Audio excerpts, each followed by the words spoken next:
Cette très vieille technique est parfois utilisée par de véritables professionnels de la santé, des infirmières ou des aides-soignants.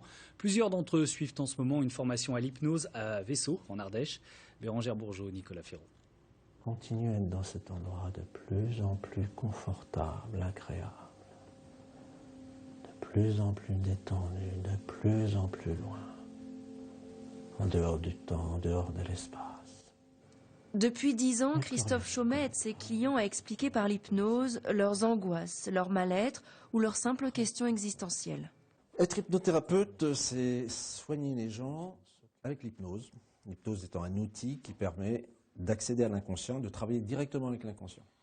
Face à lui depuis 3 semaines, non pas des patientes, mais des stagiaires. Elles sont aides-soignantes, infirmières ou masseuses. Toutes cherchent ici un moyen supplémentaire de répondre aux souffrances. En tant qu'aide-soignant, on est en premier au niveau du soin. Il y a des choses qu'on peut plus rien faire au niveau traitement, pour la douleur, pour un mal-être, pour une angoisse. Et ben avec ça, on peut pallier beaucoup de choses grâce à l'hypnose. Il y a une grosse demande, par exemple, pour arrêter de fumer, pour les comportements alimentaires. Donc c'est un très grand débouché déjà.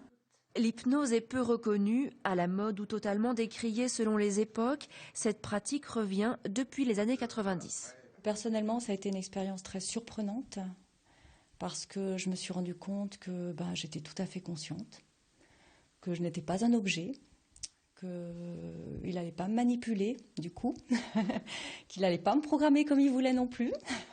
C'est pas du tout secteur, non, ça n'a rien à voir. Je ne dis pas aux gens ce qu'ils doivent faire, hein. C'est eux qui trouvent. Ils trouvent ? En général, oui, c'est très efficace.